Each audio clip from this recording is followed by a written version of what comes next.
நேரடியாக மக்கள்கிட்ட வந்து விசாரித்து அவர்கள் மூலமாக மனுவை பெற்று சம்பந்தப்பட்ட துறைக்கு அனுப்பி இந்த பிரச்சனையை தீர்க்கிறாராம்.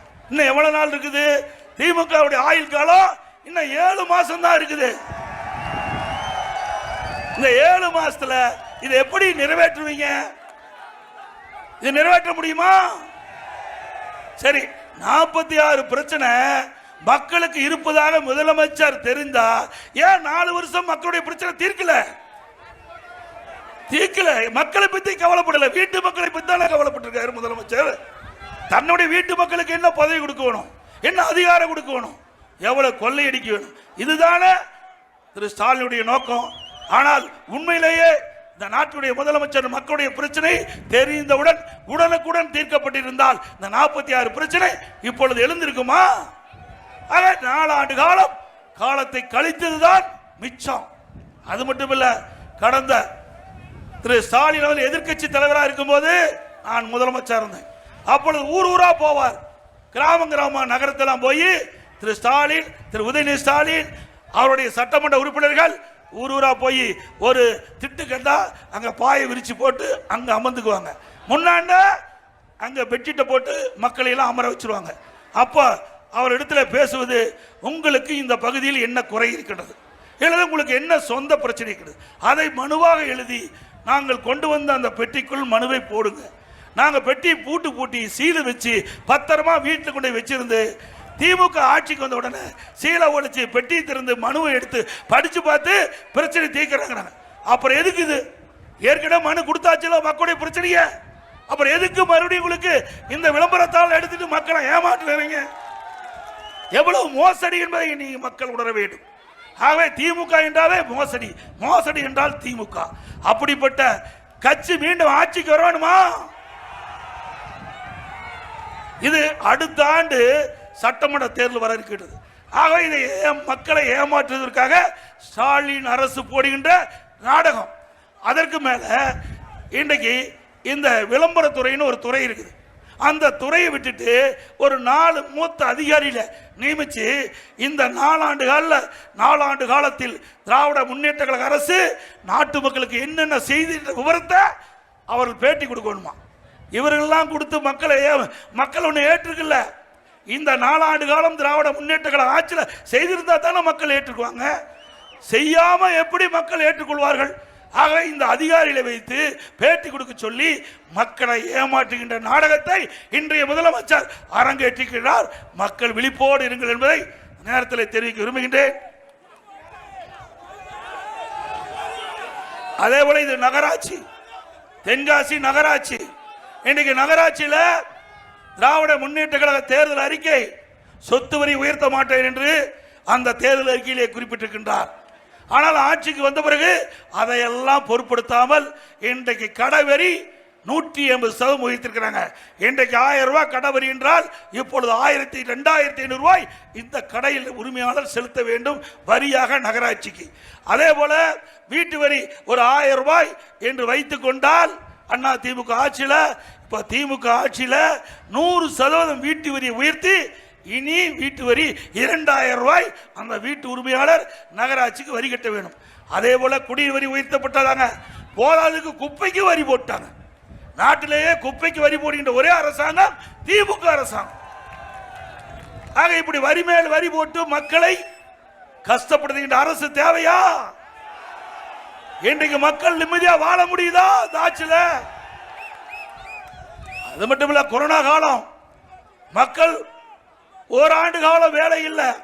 மக்களுக்கு ஓராண்டு காலம் வேலை இல்லாமல் இருந்த காலகட்டம் 12 மாதம் கொரோனா வைரஸ் தொற்று காற்றிலே பரவுகின்ற அந்த வைரஸ் யாராவது பாதிக்கப்பட்டு விட்டால் அவருடைய உயிர் இழப்புக்கு ஒரு சூழ்நிலை ஏற்பட்டுவிடும். அப்படிப்பட்ட நிலைமையில் கூட அண்ணா திமுக ஆட்சியில் மக்களை பாதுகாத்த அரசாங்கம் அண்ணா திமுக அரசாங்கம். விலை மதிக்க முடியாத உயிரை காப்பாற்றிய அரசாங்கம். கொரோனா அந்த நோய் எப்படி வருதுன்னு தெரியாது, அதனால எப்படி அந்த நோயை எப்படி குணப்படுத்துவது என்று தெரியாத காலகட்டத்தில் கூட நம்முடைய மருத்துவர்கள், செவிலியர்கள், மருத்துவ உதவியாளர்களை வைத்து திறம்பட செயல்பட்டு இந்தியாவிலேயே கொரோனா வைரஸ் பரவலை தடுப்பதிலே முதல் மாநிலம் தமிழ்நாடு. அந்த காலகட்டத்தில் கூட இன்றைக்கு ரேஷன் கடையில் 12 மாதம் விலை இல்லாம இலவசமா அரிசி கொடுத்தோம், சக்கரை கொடுத்தோம், எண்ணெய் கொடுத்தோம். இப்படி மக்களுக்காக உதவி செய்து மக்கள் படுகின்ற துன்பத்திலிருந்து அவர்களை விடுவிக்கின்ற அரசாக அதிமுக அரசு செயல்பட்டது. அந்த காலகட்டத்தில் பள்ளியில் படிக்கின்ற மாணவர்கள் பள்ளிக்கு செல்ல முடியவில்லை ஓராண்டு காலம். கல்லூரியில் படிக்கின்ற மாணவர்கள் ஓராண்டு செல்ல முடியலை. பள்ளி மூடப்பட்டு விட்டது. கொரோனா காலத்தில் கல்லூரியில் மூடப்பட்டு விட்டன. அதனால் மாணவர்கள் மன உளைச்சல் இருந்தார்கள். அவருடைய மன உளைச்சலை போக்கிட்ட விதமாக பள்ளியில் படிக்கின்ற மாணவர்களுக்கு ஆல் பாஸ் போட்டோம். கல்லூரியில் படிக்கின்ற மாணவர்களுக்கு ஆன்லைன்ல வகுப்பு, ஆன்லைன்ல தேர்வு. அவர்களும் அந்த ஓராண்டுகள் கல்வியை கிடைப்பதற்கு வாய்ப்பை வழங்கிய அரசாங்கம் அதிமுக அரசாங்கம்.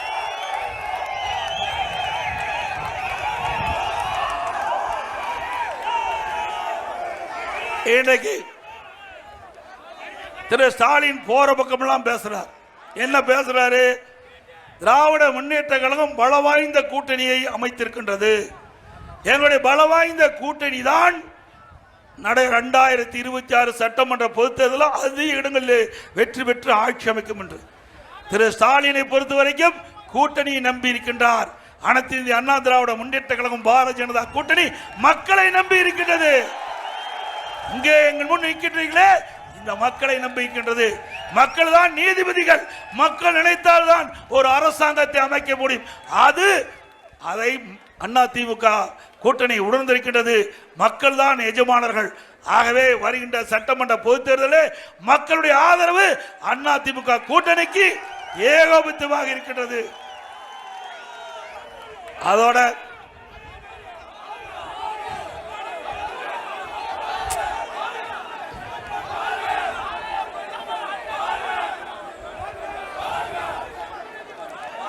இன்றைக்கு திமுகவின் உருட்டுகளும் திருட்டுகளும், ஸ்டாலின் மாடல் அரசு, ஜீரோ மாடல் அரசு.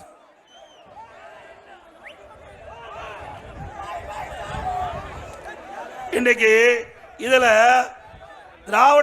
திராவிட முன்னேற்ற கழக தேர்தல் அறிக்கையில் குறிப்பிட்டிருக்காங்க. இந்த சட்டமன்ற தொகுதியில் சங்கரன் கோயில் ஜவுளி பூங்கா அமைக்கப்பட்டிருக்காங்க. அமைச்சாங்களா? இந்த தென்காசி மாவட்டத்தில் கடைநல்லூர்ல அரசு பாலிடெக்னிக் கல்லூரி அமைக்கப்படுறாங்க. அமைச்சாங்களா? தென்காசியில் அரசு சட்டக்கல்லூரி அமைக்கப்படுறாங்க. அமைச்சாங்களா? புளியங்குடியில் பழங்கள் மற்றும் காய்கறிகளுக்கான குளிர்பதன வசதி ஏற்படுத்தப்படும். செஞ்சாங்களா?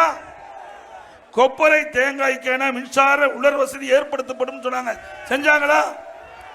தென்காசியில் சிறப்பு பொருளாதார மண்டலம் அமைக்கப்படுறாங்க. அமைச்சாங்களா? இங்க தென்காசியில் புதிய அரசு மருத்துவக் கல்லூரி அமைக்கப்படுறாங்க. அமைச்சாங்களா?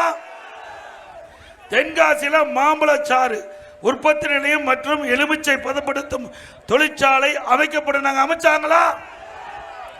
ராமநதி ஜம்பு நதி ஆறுகள் இணைப்பு திட்டம் முன்னெடுக்கப்படுறாங்க. முன்னெடுத்தாங்களா? அதை கைவிட்டுட்டாங்க. தென்காசியில் அரசு வனக்கல்லூரி அமைக்கப்படும். அமைச்சாங்களா? அப்ப 10க்கு 0 தானே, 10க்கு 0. ஆக இது திராவிட முன்னேற்ற கழக தேர்தல் அறிக்கையிலே இந்த மாவட்டத்தில் குறிப்பிட்ட செய்திகள். திராவிட முன்னேற்ற கழக தேர்தலில் 2021 சட்டமன்ற பொதுத் தேர்தலும் போது திராவிட முன்னேற்ற கழக தேர்தல் அறிக்கையில் திரு ஸ்டாலின் அவர்கள் அறிவிக்கப்பட்ட அறிவிப்பு இது. ஏன்னா நாங்க சொன்ன எடப்பாடி பழனிசாமி பஸ்ல போய் பொய்யா பேசிட்டு சொல்றாரு. அதுதான் நாங்களே அச்சடிச்சு உங்க காட்டுறோம். உண்மைதானது? நான் சொன்னதெல்லாம் திமுக தேர்தல் அறிக்கையில் இடம்பெற்றிருக்குது.